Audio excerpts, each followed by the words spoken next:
La première question nous vient du secteur 16 de Ouagadougou. Stéphane Kiamtouré veut savoir comment vous avez vécu les multiples tentatives de déstabilisation avec en ligne de mire votre assassinat. Deuxième question, c'est Madame Koné de Bobo Dioulasso.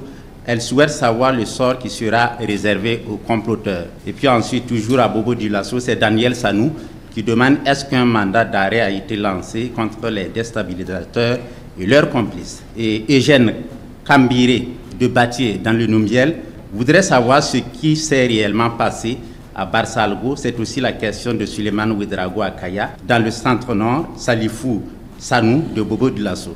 Et puis la dernière question, c'est Jean Ilboudo de Ouagadougou.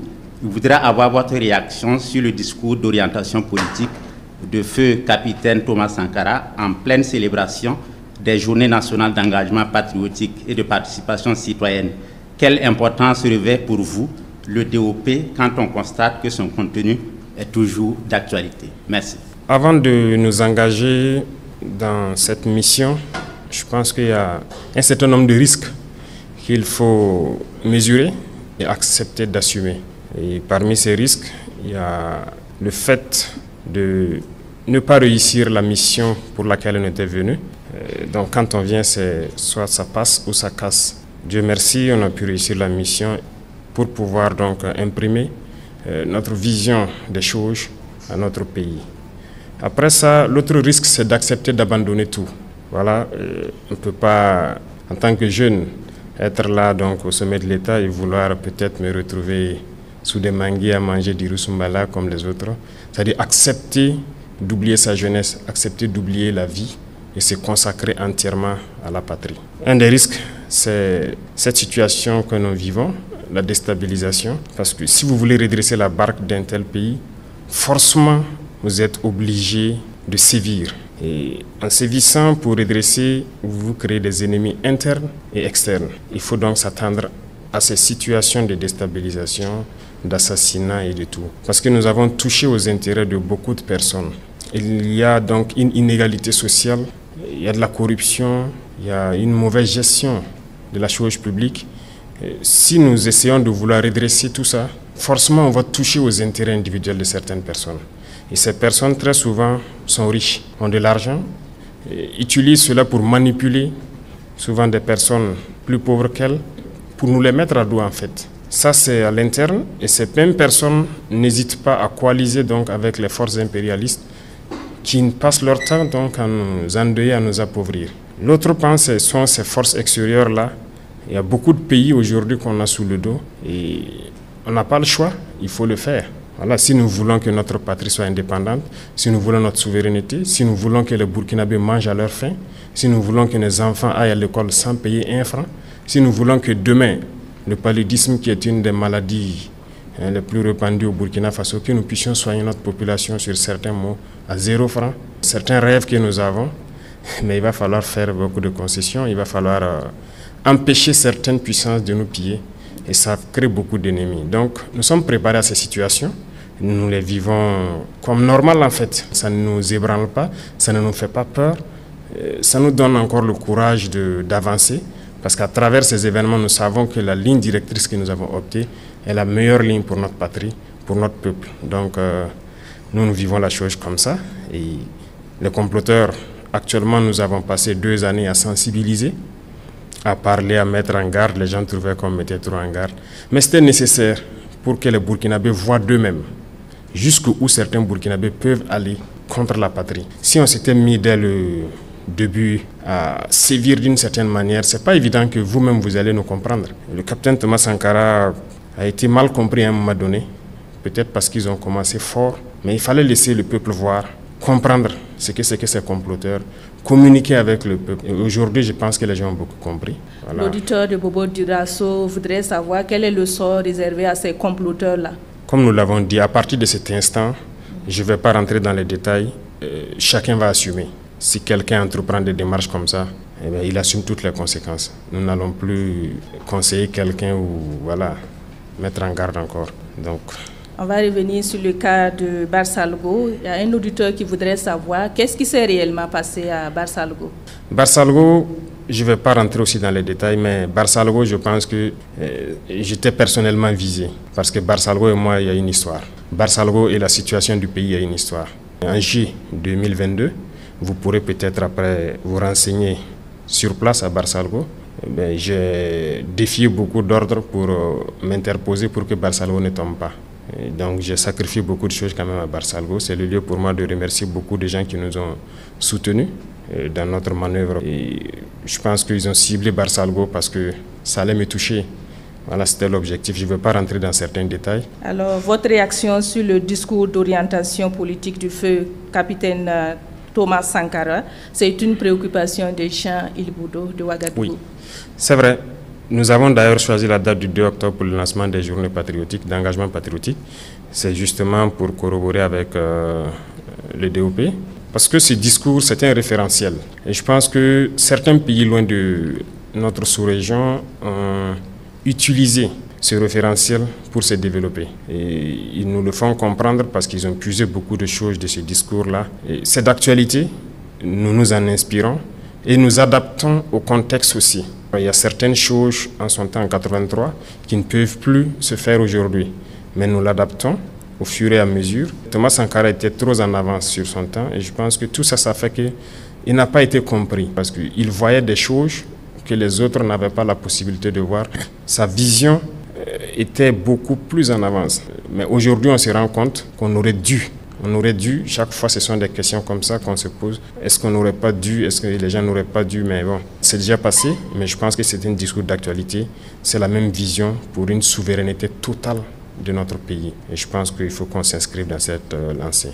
Je voudrais savoir quel est le moral des troupes avec ces velléités de déstabilisation. Je dirais que le moral des troupes est au beau fixe, parce que s'engager pour défendre la patrie, vous savez, quand on est militaire et qu'il y a un autre état d'esprit naturel qui est là au sein du milieu, au sein de l'armée, et se lever, prendre son sac à dos, son arme et partir au front, ce n'est pas donné à tout le monde. Mais généralement, dans la tête du militaire, quand il part, c'est avec fierté qu'il part. Il sait ce qui peut arriver, mais c'est avec fierté qu'il part.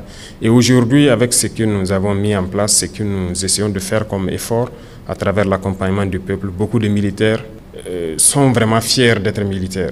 Voilà pour qu'ils se donnent corps et âme. Et avec tout l'accompagnement que le peuple aussi fait à leur endroit, je pense que ça ne peut que booster le moral. C'est vrai que ces situations de déstabilisation ne les affectent pas, mais ça les donne encore plus de courage de se battre. Ils comprennent mieux pourquoi ils doivent se battre pour leur patrie. Ils savent bien que ce n'est pas pour rien qu'on tente de nous déstabiliser, malgré que nous avons pu changer la donne en termes d'équipement, de recrutement, de formation dans un laps de temps. Si des gens tentent encore de déstabiliser, ça donne plus d'arguments aux militaires de rebooster leur morale et de se battre. Merci. C'est M. Alassane Ouedraogo qui nous appelle de Kaya, dans le centre-nord. Il demande, après l'attaque de Barsalgo, l'opinion publique se demande si des sanctions ont déjà été appliquées à l'encontre des responsables et complices. Où en est-on en termes de justice et de réparation pour les victimes de cette tragédie? D'accord, merci. Il faut dire qu'après toute attaque, depuis qu'on est là, après chaque attaque, nous essayons de faire une analyse de la situation pour comprendre qu'est-ce qui a marché et qu'est-ce qui n'a pas marché. Tant qu'on n'arrive pas à le faire, on ne peut pas améliorer la situation. Donc, naturellement, après l'attaque de Barsalgo, sur le plan militaire, il faut analyser qu'est-ce qui s'est passé, qu'est-ce qui a marché, qu'est-ce qui n'a pas marché. Là, nous sommes presque au bout donc, de cette enquête. Je pense que les autorités militaires sont allées plusieurs fois à Barsalgo, enquêter, continuent d'enquêter aussi à travers Kaya. Et les responsabilités seront situées d'ici quelques jours. J'attends le résultat du rapport. Et les sanctions vont tomber. Toutes les attaques, c'est ce que nous faisons. Il y a eu des attaques où on est amené à radier souvent certaines personnes qui ont manqué au devoir. Voilà, parce qu'on n'a pas le choix tant qu'on s'engage et qu'on sent que la faille vient du dispositif, il faut sévir. Donc nous attendons le rapport final pour agir. S'agissant donc des victimes, c'est naturel, nous avons adopté des lois pour que les enfants de ceux qui auraient perdu la vie dans cette guerre-là, on les récupère comme pupilles de la nation. Et ceux aussi qui sont tombés, on les prend comme martyrs. Le gouvernement est permanemment aux côtés donc, des populations pour pouvoir prendre en charge déjà sur tout le côté psychologique, sur le côté humanitaire, santé et tout, de tous les membres donc, des familles qui ont été endeuillées lors de cette tragédie. C'est M. Thomas Kafando de Zignaré. En rapport avec le mois du consommant local, il demande quelles sont les stratégies pour un développement endogène basé sur les produits made in Burkina. Et puis M. Karim Zango de FADA demande, vous avez des équipes gouvernementales qui rencontrent actuellement les leaders coutumiers. Quelles sont vos attentes?